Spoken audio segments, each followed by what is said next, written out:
I want to suggest something about our Torah reading that may sound more controversial than it actually is. So we may need to look at this through a historical context. But I want us to look at the Torah reading that we read this morning as the conclusion of the Torah.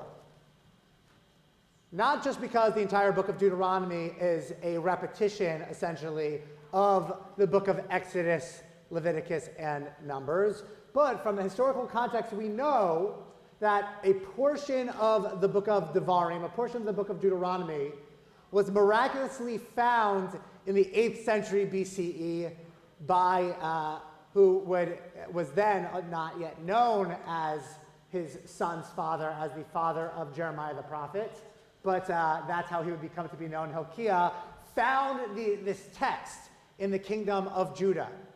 And as people started coming from the kingdom of Israel to the kingdom of Judah, this text was found, and this is where the Shema comes from. This text was all of a sudden suggests in the monotheistic idea of God, Adonai, as one God. Prior to that, history suggests that the people of Israel were content with the idea that Adonai was a greater God than all other gods, and all of a sudden we're introduced to this text that suggests that there's actually this single God. And then the rest of the book of Deuteronomy essentially comes many centuries later after the people of Israel return from the first exile.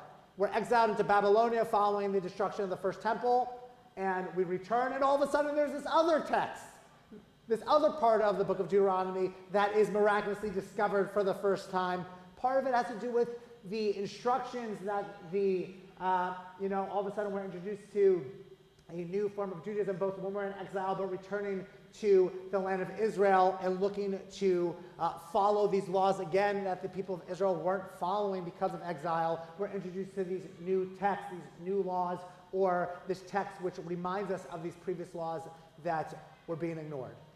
Put all that to the side just to know that if the fifth and final book of the Torah, the book of Devarim, the book of Deuteronomy, was this add-on, then what we read this morning, the end of the book of Bamidbar, the book of Numbers, is actually the conclusion of our story. And how do we conclude our story? We conclude our story with the second parsha of this double portion of Mattot-Masei.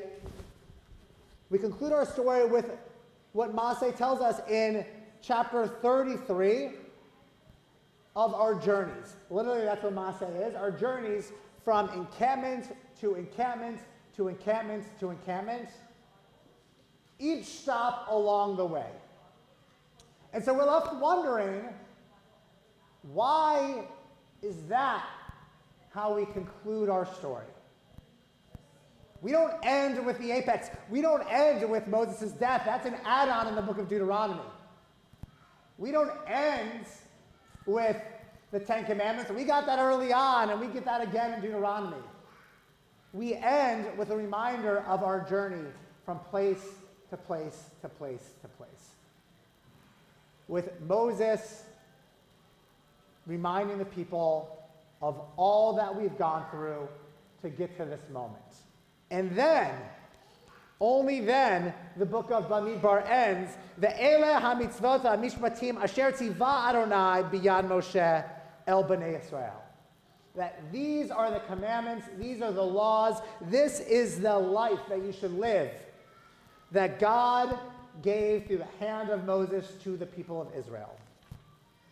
But we're not given in this text those commandments.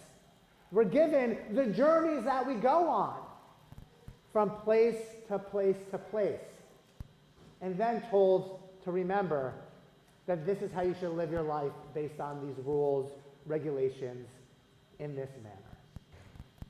So we're left wondering, why are we given these steps? Why are we reminded of that journey? Why do you think?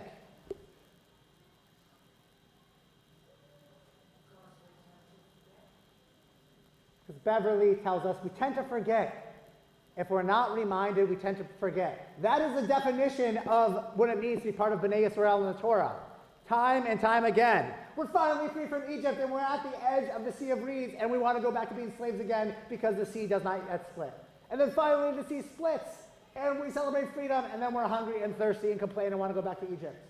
And then we're there, and then we get the bitter water turns sweet, but we're still hungry, and then we need manna. And then we have manna, and then we want to go back to being slaves in Egypt because we're scared about entering the promised land, and we see these giants. We're reminded time and time again because we forget. We take for granted that freedom that the Israelites had, so much so that actually we needed to wait for that generation of slaves to die out, the Torah tells us. Why else are we reminded of these journeys?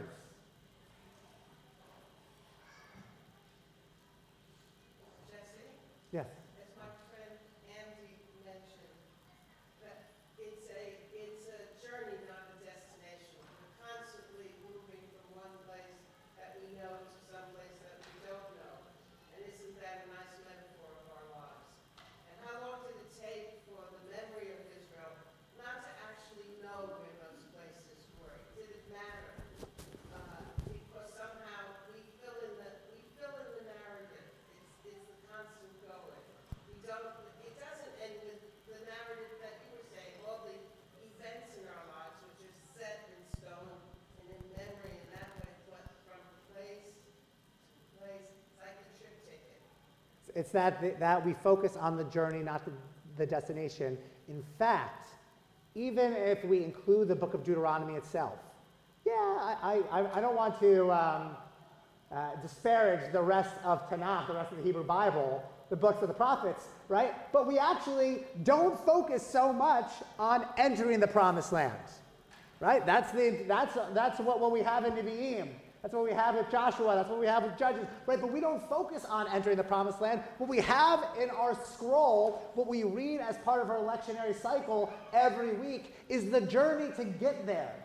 It's our journey to become a humanity, and then our journey to become a people, and then our wandering to get to that destination. And we focus on the journey, understanding that in some ways, we may never get to that destination. Even when we as a people think we've arrived at that destination, we're not. What does it mean to be, right, Hebrews, as we're called before we're called Israelites? Ivrim, we are those who cross over, right? We're those who are constantly moving from place to place. So much so that the laws that we adjust to be the laws of the Beit HaMikdash, the laws of the temple, were laws really of the tabernacle first and foremost. We created a portable sanctuary because we never set, our feet down, and we never planted our feet and said, this is where we're going to be, but we were constantly wandering. And even when we're told that the slave generation had to die out, they didn't say the slave generation is going to die out and we're going to stay at the edge of the land and wait for that to happen and be in the distance. We kept going and we kept moving and we kept wandering because that destination makes us who we are. Yeah, Andy. It's not just a physical journey, it's a metaphor. After leaving Egypt, it's been said to be transitioning from one spiritual state to another. And we are, as the essence of who we are, is to try to continue to become closer to God, get closer, crossing boundaries. That the physical journey is really a metaphor for a spiritual journey. That it's meant to bring us closer to God, closer to this brit, this covenant that we're supposed to be entering, and we're constantly striving to get there. Yeah, Mindy, last one.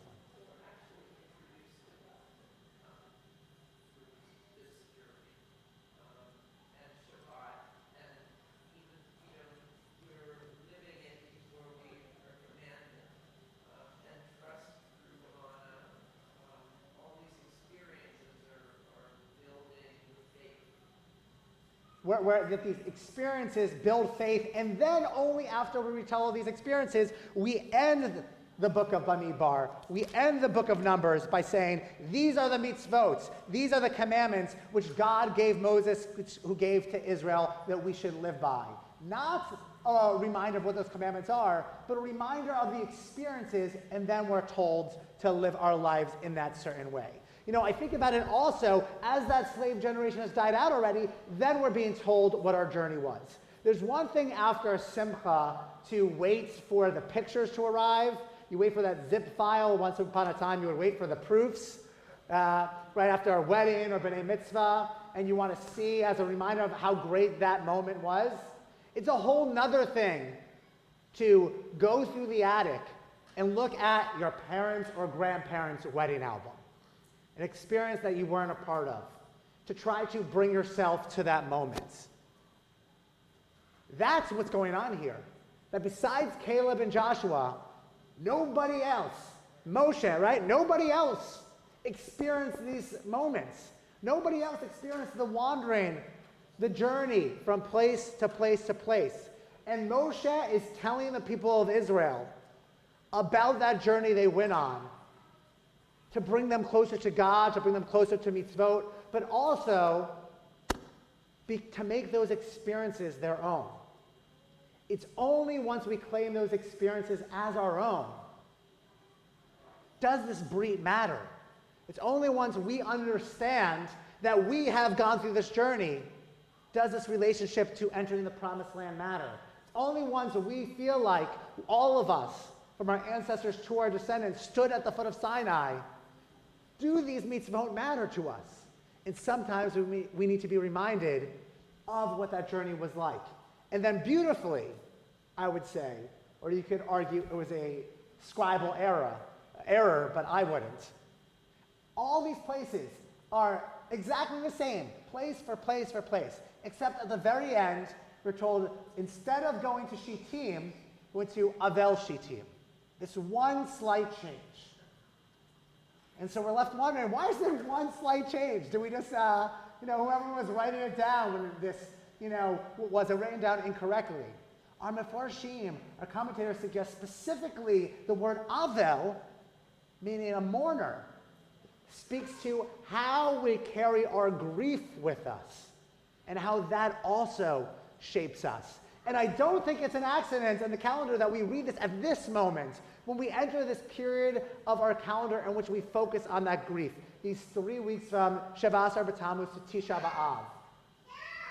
We'll announce towards the end of our service the beginning of the month of Av, and in the coming days we'll observe Tisha B'Av. We'll do so with Oheb Shalom, with B'nai Israel, with Kol Rina. We'll come together this day of grieving in which we're supposed to put all of our mourning on this single day, because there's too much grief throughout Jewish history that would consume us. A feeling that we've felt maybe all too much this year, that sort of daily experience of grief. But experiences that we never had are supposed to become our experiences. We didn't live through the destruction of the temple. We didn't live through exile. We didn't live through the Spanish Inquisition. For many of us, it's no different than being told stories from survivors of the Shoah as the survivor generation is dying out, so that we can carry on those stories. Supposed to make those experiences our own and understand and accept that when they are retold, sometimes they change and evolve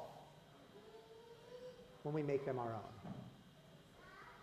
A number of years ago, about a decade ago, Rabbi David Wolpe, who is the Rabbi Emeritus of Sinai Temple in Los Angeles, created controversy on Passover when he suggested that the Exodus never happened. And I think that was a misquote. He wasn't suggesting the Exodus wasn't happened. He was suggesting that it doesn't matter if the Exodus happened or not, because it's our history.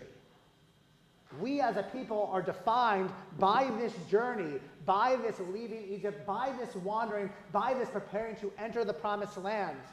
I don't need an archaeologist to tell me if we went from this place to this place to this place. By the way, there's a great book by a New York Times writer, The Gold of Exodus, an archaeologist who suggests to go on this journey from place to place to see if it actually happened in this way and if it's true. But to me, right, that's what Rabbi Wolpe was saying. It doesn't matter, because we're taught and told enough times. It becomes our story. It becomes our journey.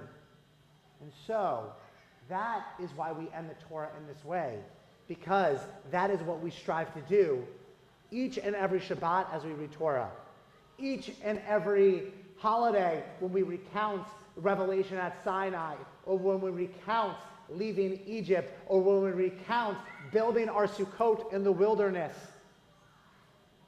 We're supposed to recount this journey that we went on, because in some ways, as Jews, we're constantly going on that journey.